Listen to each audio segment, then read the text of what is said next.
ತಾವು ಪೀಠಾಧಿಪತಿಯಾದ ದಿನದಿಂದ ಒಂದಲ್ಲ ಒಂದು ವಿವಾದದಲ್ಲೇ ಇದ್ದೇ ಇರ್ತಿರಲ್ಲ ತಾವು, ಯಾಕೆ? ನಾವು ವಿವಾದದಲ್ಲಿರಲ್ಲ, ವಿಶೇಷವಾದ ವಾದದಲ್ಲಿರ್ತೀವಿ, ವಿಶೇಷವಾದ ಚರ್ಚೆಯಲ್ಲಿರ್ತೀವಿ ಅಂತ ಹೇಳಿಕ್ಕೆ ಇಚ್ಛೆಪಡ್ತಾರೆ.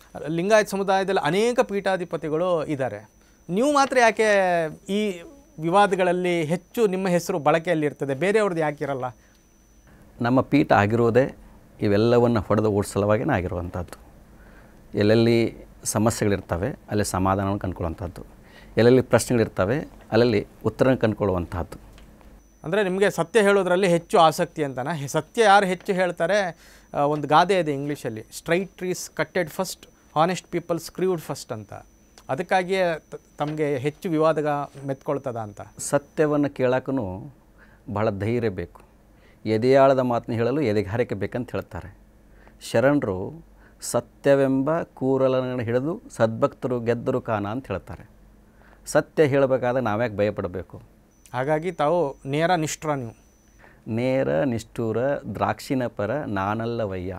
ಸ್ವಾಮೀಜಿಯವರೇ, ಈಗ ಇತ್ತೀಚೆಗೆ ಒಂದು ಭಾಷಣ ಒಂದು ವೇದಿಕೆಯಲ್ಲಿ ನೋಡಿದ್ವಿ, ಎರಡು ಪೀಠಾಧಿಪತಿಗಳ ಬಗ್ಗೆ ಒಂದು ವಿಚಾರದ ಬಗ್ಗೆ ದ್ವಂದ್ವ ಭಾವ ಬಂತು. ಅಂದರೆ ಲಿಂಗಾಯತ ಅಂತ ಹೇಳುವಂಥದ್ದು ಸಪ್ರೇಟ್ ಧರ್ಮನ ಅಥವಾ ಲಿಂಗಾಯತ ಅಂತ ಹೇಳುವಂಥದ್ದು ಹಿಂದೂ ಧರ್ಮದ ಒಂದು ಭಾಗನ ಅಂತ. ಹಿಂದೂ ಅನ್ನುವಂತಹದ್ದು ಏನು ಶಬ್ದ ಇದೆ ಅದು ಅತ್ಯಂತ ಸತ್ಯ ಸನಾತನವಾಗಿರುವಂತಹದ್ದು. ಈ ಜಗತ್ತಿನಲ್ಲಿ ಏನಾದರೂ ಅತ್ಯಂತ ಹೆಚ್ಚು ಲಿಬ್ರಲ್ ಯಾರಾದರೂ ಇದ್ದರೆ, ಉದಾರವಾದಿಗಳು ವಿಶಾಲವಾದಿಗಳು ಯಾರಾದರೂ ಇದ್ದರೆ ಅವರು ಹಿಂದೂಗಳು ಅನ್ನುವಂಥದ್ದು. ಅದಕ್ಕೆ ಇಲ್ಲಿ ಎಲ್ಲರಿಗೂ ಅವಕಾಶ ಇದೆ. ಇಲ್ಲಿ ದೇವರನ್ನು ನಂಬೋರ್ನೂ ಇಷ್ಟಪಡ್ತದೆ, ದೇವರು ನಂಬದೇ ಇದ್ದವ್ರನ್ನೂ ಇಷ್ಟಪಡ್ತದೆ. ಇಲ್ಲಿ ದ್ವೈತವೂ ಇದೆ, ಅದ್ವೈತ ಇದೆ, ದ್ವೈತಾದ್ವೈತ ಇದೆ, ಶಕ್ತಿ ವಿಶಿಷ್ಟಾದ್ವೈತ ಇದೆ, ಚಾರ್ವಾಕನೂ ಇದೆ. ಇಲ್ಲಿ ಎಲ್ಲವನ್ನು ಒಳಗೊಳ್ಳುವಿಕೆಯೇ ಹಿಂದೂ ಅನ್ನುವಂಥದ್ದು ನಮ್ಮ ಭಾವನೆ. ಮತ್ತು ಸುಪ್ರೀಂ ಕೋರ್ಟ್ ಹೇಳಿದೆ, ಅಂದರೆ ಜೀವನ ಪದ್ಧತಿ ಅಂತ. ಧರ್ಮ ಅಂದರೆ ಏನು? ಧರ್ಮಸ್ಯ ಮೂಲಂ ಸುಖಸ್ಯ ಮೂಲಂ ಧರ್ಮ ಅಂತ ಹೇಳ್ತಾರೆ. Happiness is a root of dharma ಅಂತ. ಧರ್ಮ ಅಂದರೆ ಸಂತೋಷವಾಗಿ ಆನಂದವಾಗಿರೋದು, ಆತ್ಮ ಸುಖದಲ್ಲಿ ಲೀನವಾಗುವುದು. ಧರ್ಮದ ಅರ್ಥದಲ್ಲಿ ಅನೇಕ ಸಂತರು ಮಹಾಂತರು ಎಲ್ಲ ಭಾಳಷ್ಟು ಹೇಳಿದ್ದಾರೆ. ಬಸವಣ್ಣವರು ದಯವೇ ಧರ್ಮದ ಮೂಲವಯ್ಯ ಅಂತ ಹೇಳಿದರು.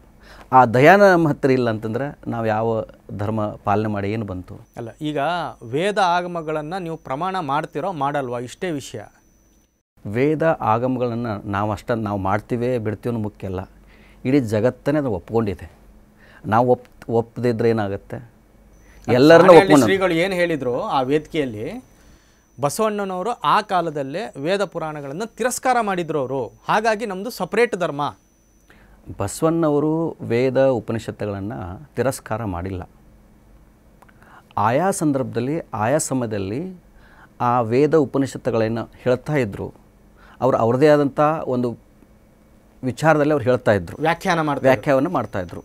ಆ ವ್ಯಾಖ್ಯಾನ ಮಾಡುವವರಲ್ಲಿ ಕೆಲವೊಂದು ದೋಷಗಳಿದ್ದು, ಆ ದೋಷಗಳ ಕುರಿತು ಬಸವಣ್ಣವ್ರು ಹೇಳಿದ ವಿನಃ ನೇರವಾಗಿ ವೇದಕ್ಕೆ ಮಾತಾಡಿಲ್ಲ. ಆಮೇಲೆ ಇನ್ನೊಂದು, ಬಸವಣ್ಣವ್ರು ಏನಾದ್ರು ಮಾತಾಡಿದರೆ ಅವ್ರು ಮಾತಾಡೋಕೆ ಆ ಒಂದು ವ್ಯಕ್ತಿತ್ವ ಇತ್ತು. ಬಸವಣ್ಣವ್ರು ಆ ರೀತಿ ಹೇಳಬೇಕಾದ್ರೆ ಆ ರೀತಿ ಹೇಳೋಕ್ಕೆ ಬಸವಣ್ಣವ್ರಿಗೆ ಮಾತ್ರ ಸಾಧ್ಯ, ಬೇರೆ ಯಾರಿಗೆ ಹೇಳೋಕ್ಕಾಗಲ್ಲ ಅದು. ಯಾಕಂದರೆ ಬಸವಣ್ಣ ಹಾಗಿದ್ರು, ಅವರು ಜಗತ್ತು ಒಪ್ಕೊಂಡಿದೆ ಅವ್ರನ್ನ. ನ್ಯೂಸ್ ಫಸ್ಟ್ ನಿರ್ಭೀತಿಯಿಂದ ನಿಮ್ಮ ಪರವಾಗಿ.